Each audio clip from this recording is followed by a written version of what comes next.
வணக்கம். இது noob trader Tamil. நான் செபி ரிஜிஸ்டர்ட் அனலிஸ்ட் கிடையாது. ஸோ இந்த பதிவில் எதுவுமே டிப்ஸோ கால்ஸோ கிடையாது. எனக்கு கிடைச்ச நியூஸை உங்ககிட்ட பகிர்ந்துக்கிறேன், அவ்வளோதான். வாங்க இன்னைக்கு வீடியோக்குள்ளே போகலாம். ஸோ இன்னைக்கு பார்த்தீங்கன்னா நிஃப்டி ரொம்ப ஃப்ளாட்டாக இருக்குது அப்படி. ஸோ எங்கேயுமே போகலாங்க பாருங்க, அப்படியே 3 பேரும் ஒரே லைனில் இருக்க மாதிரி இருக்குது. நேற்று பார்த்தீங்கன்னா வெறும் 1 பாயிண்ட் தான் பாசிட்டிவ். இன்றைக்கும் பார்த்தீங்கன்னா இது வரைக்கும் ஒரு 6 நெகட்டிவ் போயிட்டுருக்கு. கிட்டத்தட்ட ஃப்ளாட்டாக தான் இருக்குது. பட் ஒரு 40 பாயிண்ட்ஸ் கீழே தான் ஓப்பன் ஆச்சு. பட் பேங்க் நிஃப்டி பார்த்தீங்கன்னா இப்போதைக்கு பார்த்தீங்கன்னா நேற்று கம்பேர் பண்ணும்போது ஒரு 40-50 பாயிண்ட்ஸ் மேலே ட்ரேட் ஆகுது. முக்கியமான விஷயம் என்ன நம்ம பார்க்கணும்னா அப்பர் தான் வச்சுக்கிட்டு இருக்கு. ஸோ எந்த ஒரு க்ளோஸும் முந்தைய டேவோட க்ளோஸ் வைக்கவே இல்லை. தொடர்ந்து நான் ஒரு வாரமாகவே நிஃப்டியாக இருக்கட்டும், பேங்க் நிஃப்டியாக இருக்கட்டும். ஸோ இது என்ன காட்டுதுன்னா இன்னும் ட்ரெண்ட் அப்பில் தான் இருக்குது. பட் சின்ன கன்சல்டேஷன் ஆகிட்டு இருக்குங்கிறத அதை காட்டுது. நேற்று பார்த்தீங்கன்னா யூஎஸும் இப்படி தான் கீழே போகிற மாதிரி போனால் அப்புறம் காலையில் எழுந்திரிச்சு பார்க்குறோம் மேலே வந்துருச்சு. என்னன்னு கேட்டால் அங்கே வந்து சில நியூஸஸ் வந்து நல்லா வந்திருக்கு, அதனால் மேலே ஏறி இருக்கான். ஸோ நேற்று ஏன் ஸ்டீல் செக்டர்லாம் மேலே ஏறிட்டு இருந்துருச்சு? முக்கியமான நியூஸ் ஏன்னா நேற்று நம்ம பார்த்த மாதிரி அது 7 வருஷம் நியூஸ் கிடையாது. ஸோ முக்கியமான விஷயம் என்னன்னா சைனா வந்து இன்ட்ரெஸ்ட் ரேட்டை கட் பண்ணுறாங்க. ஸோ அவங்க எக்கானமி பூஸ்ட் பண்ணுறதுக்காக. இதில் என்ன முக்கியமான விஷயம்னா அவங்க சில சப்சிடி தராங்க. எதுக்குன்னா ப்ராப்பர்ட்டிஸ்க்காக. ஸோ இந்த ப்ராப்பர்ட்டிஸ் பூஸ்ட் பண்ணுறதுக்காக அவங்களோட ஸ்டீல் அங்கேயே நிறைய செலவாகும். ஸோ அது பட்சத்தில் அவங்களோட இம்போர்ட் கொஞ்சம் கம்மியாகிறதுக்கான வாய்ப்புகள் இருக்குது. ஸோ இதுதான் டைரெக்டாக நம்மளோட ஸ்டீல் செக்டாரை பூஸ்ட் பண்ணியிருக்கு நேற்று நியூஸஸ். ஸோ இதுதான் முக்கியமான நியூஸ் நேற்று. ஆனால் மேக்ஸிமம் நான் எல்லா இடத்துலையும் பார்த்து வந்து 7 வருஷத்தோட ஸ்டீலை வந்து அவங்க முன்னாடியே பண்ணிட்டாங்க அப்படி இப்படி. ஸோ அது வந்து எனக்கு தெரிஞ்சு அது மிகப்பெரிய ஒரு ட்ராபேக் தான். ஸோ அவ்வளோ இம்போர்ட் நடந்திருக்கு இந்தியாவில். ஸோ அந்த இம்போர்ட் கொஞ்சம் கம்மியாகிறதுக்கான வாய்ப்புகள் இருக்குது. பார்க்கலாம் என்ன நடக்குதுன்றது. ஸோ இன்றைக்கி பார்த்தீங்கன்னா முக்கியமான நியூஸ் வந்து பியூரேஜ் கம்பெனிஸ் இருந்து தான். அவங்க என்ன சொல்கிறாங்கன்னா இந்த மாதிரி ஜிஎஸ்டி வந்து அவங்களுக்கு நிறைய போடுறீங்க, அதை கொஞ்சம் கம்மி பண்ண முடியுமா, கன்சிடர் பண்ண முடியுமான்றதை ரிக்வஸ்ட் பண்ணியிருக்காங்க.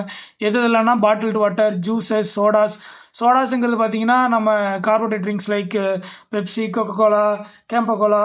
ஸோ இந்த மாதிரி விஷயம்லாம் இதெல்லாம் யாருக்கு பலனாக இருக்குன்னா கம்பெனிஸ் லைக் பெப்சிகோ, அப்புறம் நம்மளோட கேம்பகோலா யாருன்னு பார்த்தீங்கன்னா ரிலையன்ஸ். ஸோ அவங்களுக்குலாம் இன்றைக்கி இது கொஞ்சம் நல்ல நியூஸாக இருக்கிறதுக்கான வாய்ப்புகள் இருக்குது. பட் இது எதுவும் இல்லை, கன்சிடர் பண்ணுங்கன்னு சொல்லியிருக்காங்க. பார்க்கலாம் இது ஜிஎஸ்டி கவுன்சில் கன்சிடர் பண்ணுதா என்னன்றதை. இது வந்து பார்த்தீங்கன்னா பெப்சிகோ, பிஸ்லரி, கேம்பகோலா, அப்புறம் கொக்கோகோலா, அப்புறம் டாபர், டாடா குரூப்பு.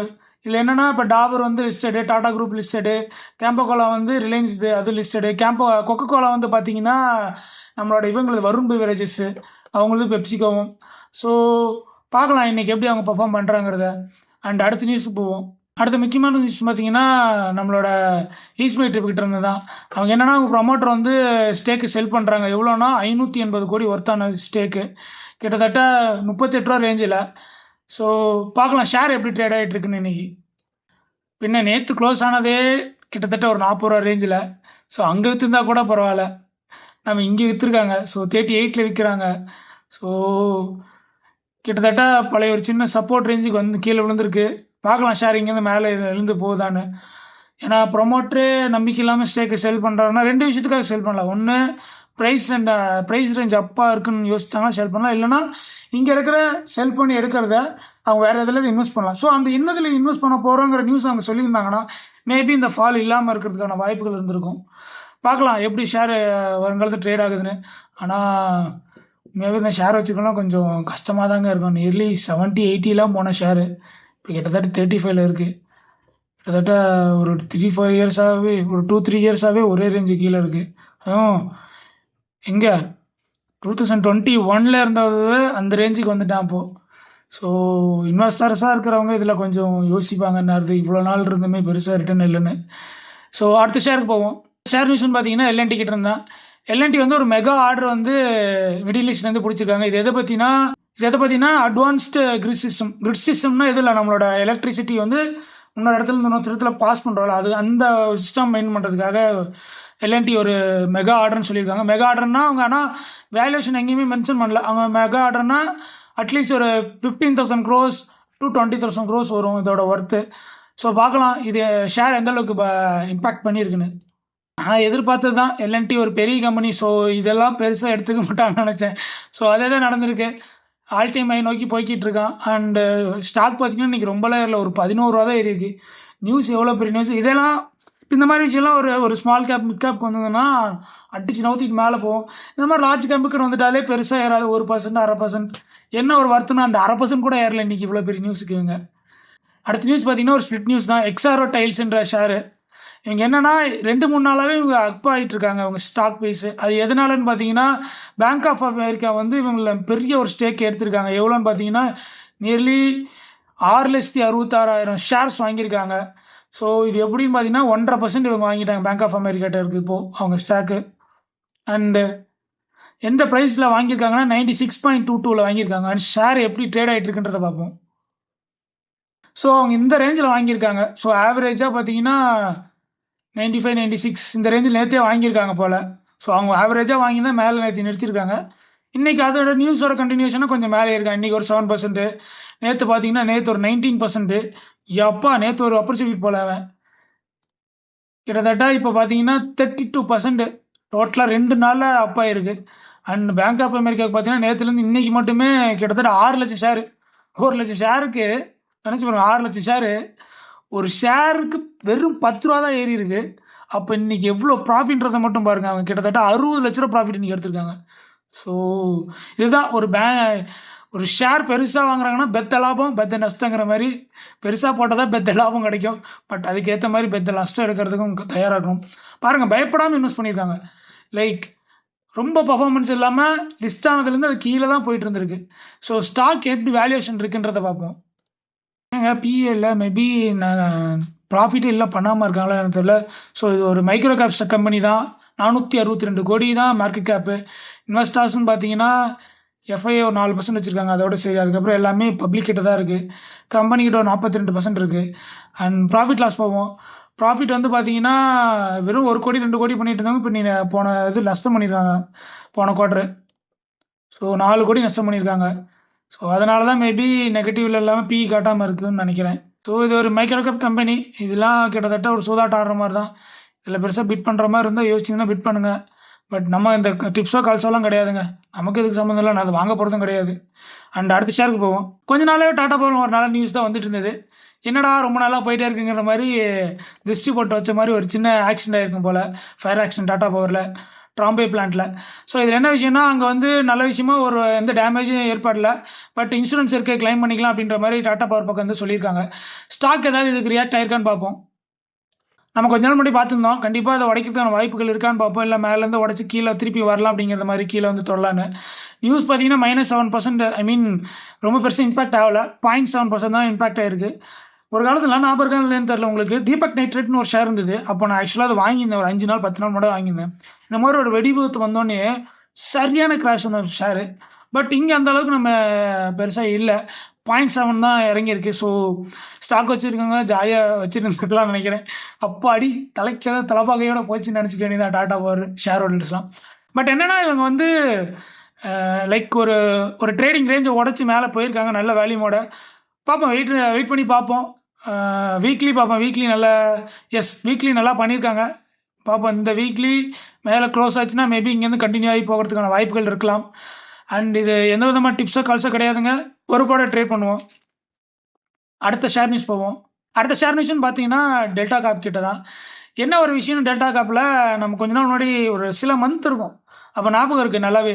இவங்களுக்கு வந்து பயங்கரமான டேக்ஸ் போட்டாங்க சென்ட்ரல் கவர்மெண்ட்லேருந்து, ஜிஎஸ்டி. ஸோ அதனால் இந்த ஷேர் இந்த அடின்னு அந்த அடி அடித்து கீழே இறக்கியிருந்தாங்க. ஸோ அதனாலே என்னமோ தெரில, இப்போ பிளான் பண்ணி ஸோ ஹாஸ்பிட்டாலிட்டியும் ரியல் எஸ்டேட்டையும் தனியாக டீமேஜ் பண்ணலான்ற மாதிரி பிளானில் இருக்காங்க போல் நம்மளோட டெல்டா காப்பு. ஸோ இவங்ககிட்ட இந்த மாதிரி கம்பெனிலாம் இருக்காங்கிறது எனக்கு இன்றைக்கி தான் தெரியும். ஸோ இது ஒரு நல்ல நியூஸ் உண்மையாகவே. ஏன்னா 1:1 தராங்க. அண்டு டீமேஜ் பண்ணிட்டு அப்புறமேட்டு லிஸ்ட் பண்ணுற மாதிரி இவங்க. ஸோ ஷேர் எப்படி ட்ரேட் ஆயிருக்குன்றதை பார்ப்போம். ஸோ இந்த இடத்துல பார்த்தீங்கன்னா விலை ஆரம்பிச்சிது. இந்த இடத்துல தான் நியூஸ் வந்தது. ஸோ அங்கேருந்து சரியான அடி தான். ஸோ இங்கேயும் பார்த்தீங்கன்னா நல்லா ட்ராப்பு. அதுக்கப்புறம் மேலே ஏறலை அவங்க. ஸோ கீழே இருக்குது. இந்த இன்வெஸ்டர்லாம் உட்காந்துட்டு மேபி இது வந்து அவங்களுக்கு உண்மையாகவே ஒரு நல்ல பூஸ்டாக இருக்கலாம்.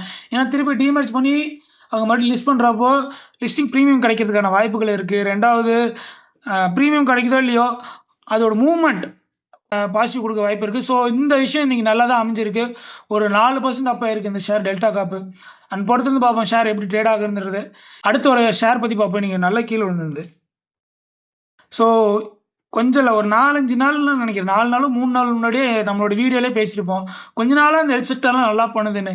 யார் கண்ணு பட்டுச்சோ தெரியல. அடுத்த நாள்லேருந்தே அடிதான்.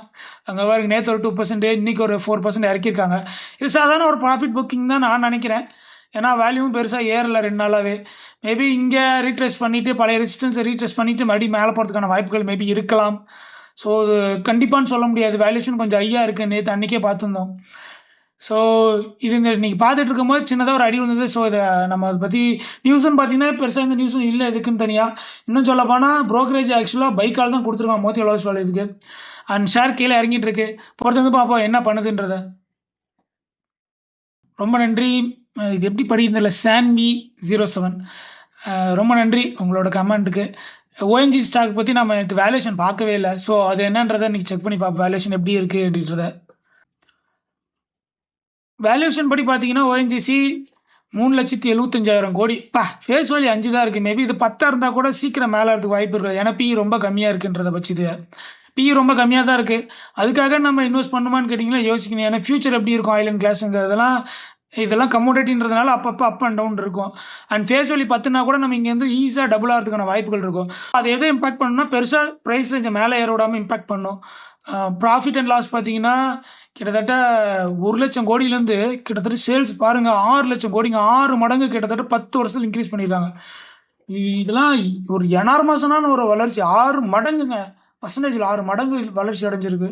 அண்டு இது ப்ராஃபிட் பார்த்தீங்கன்னா 2.5% அதிகமாக இருக்குது. இது ஒரு நல்ல விஷயம். ஏர்னிங் பர் ஷேர் 35 ரூபாய் ட்ரேட் ஆகிட்டு இருக்கு. ஸோ இது ஒரு நல்ல விஷயமா தான் படுது எனக்கு. அண்டு டிவிடெண்ட் பே பண்ணுறாங்களான்னு பார்த்தீங்கன்னா 4% பே பண்ணிட்டு இருக்காங்க.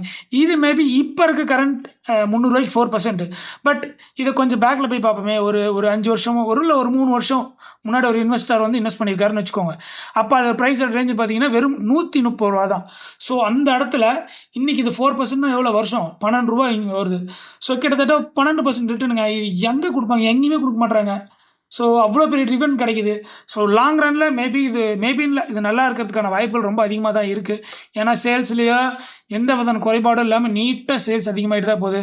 என்ன தான் அவங்க ஈவி என்ன பண்ணாலுமே ஆயில் அண்ட் கேஸ் இருந்துக்கிட்டே தான் இருக்கும்.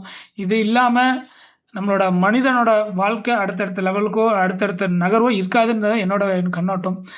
டைம் பார்த்தீங்கன்னா கிட்டத்தட்ட 10 மார்க்கெட் ஆரம்பித்து கிட்டத்தட்ட 3/4 மணி நேரம் ஆகுது. ஸோ எந்த விதமான மூமெண்ட்டும் இல்லை. சொன்ன மாதிரி 3% தான் இருக்குது.